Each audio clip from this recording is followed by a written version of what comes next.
Choosing and forming the right business entity. This is Content Business 101. So you've started a podcast and things are really picking up. You've got listeners and some sponsors maybe, and things are looking good. But have you thought about the business side? Are you running your podcast like a hobby, or are you ready to take it to the next level?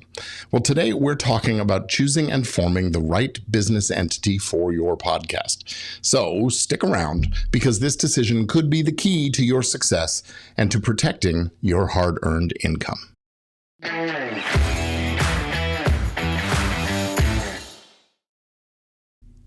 Hello, everybody. I'm Gordon Firemark, the podcast lawyer, and this is Legit Podcast Pro, where we help you to build your podcast into a solid, sustainable business.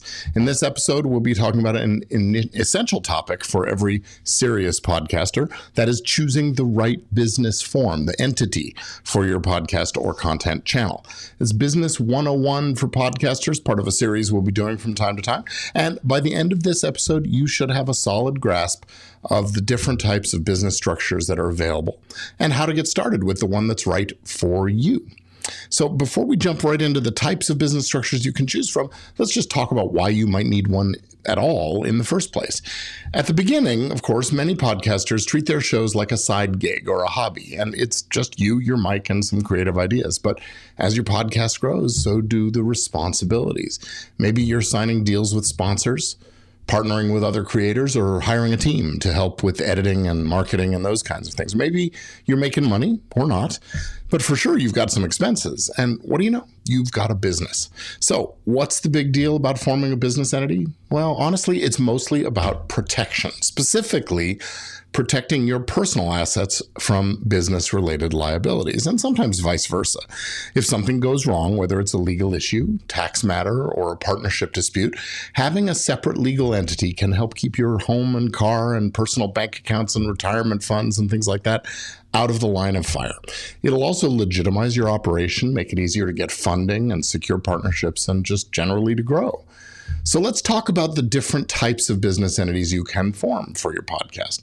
There are four main types that we're going to cover today. They start with the sole proprietorship, the partnership, the limited liability company, and the corporation.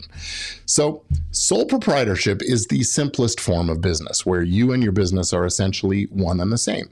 The business is you, and you are the business. You don't need to file any paperwork in order to form a sole proprietorship. All you do is hang out a shingle, start working.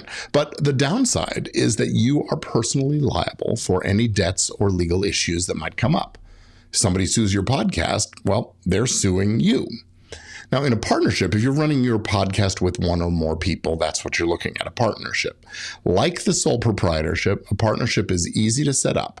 You just get started. Or maybe you work out a basic partnership agreement that lays out some of the relationship. Either way, just like in a sole proprietorship, you and your partners are personally liable for the business obligations, and that includes the actions of your partners. So if your co-host gets into some kind of legal trouble, well, that could impact you too. So you have to choose your partners carefully. That's good advice no matter what. Now, an LLC, or a limited liability company, is where things start getting more formal and more protective. The LLC is a separate person in the eyes of the law, and it separates you from your business legally. So if your podcast runs into some kind of legal or financial trouble, your personal assets are protected. It's a great option for podcasters because it's relatively easy to set up and maintain while still offering strong protections. Most solo podcasters and small teams go with an LLC because of its flexibility and its tax benefits. But the LLC structure could also be useful in raising capital from investors, and it offers a bit of street cred to your operation. People just prefer to do business with companies most of the time. Next up is the corporation, the most complex and formal of these structures. Like an LLC, it's completely a separate entity from its owners, who are called shareholders, and it offers the most protection for personal assets. But it is more trouble to set up and maintain, and you'll have to follow more regulations and essentially just have more hoops to jump through. A corporation really makes sense if you're planning to scale your podcast into a larger operation with investors and lots of employees and multiple revenue streams, and you're going to be doing business in lots of different places and so on. So which one of these is really right for you? How do you choose the right structure? Well, it's going to depend on your goals for the show. If you are just starting out and it's still more of just a hobby than a business, well, sole proprietorship might be fine for now if you're willing to take on that risk that we talked about.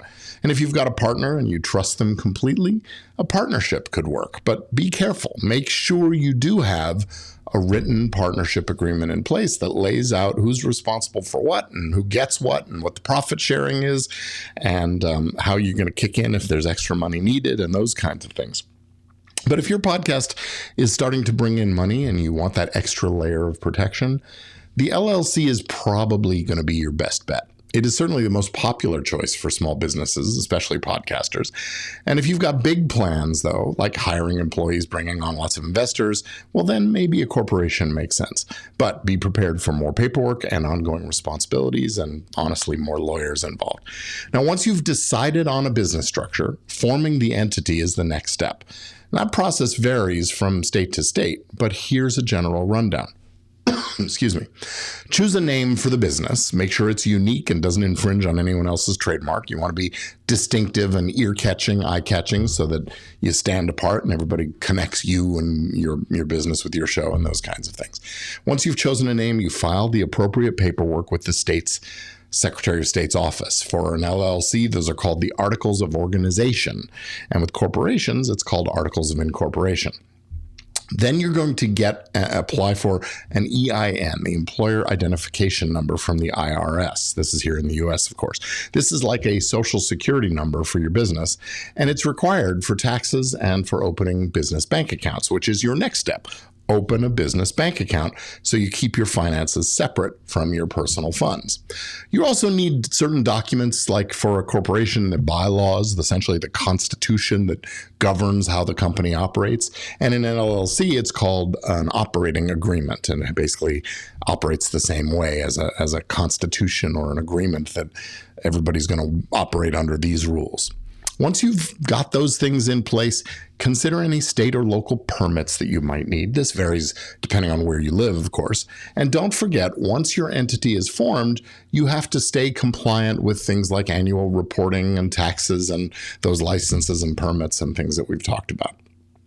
So to wrap up, what we've been talking about today is choosing and forming the right kind of business entity for your podcast or whatever business, your YouTube channel, or maybe you're even running a restaurant or a store or something.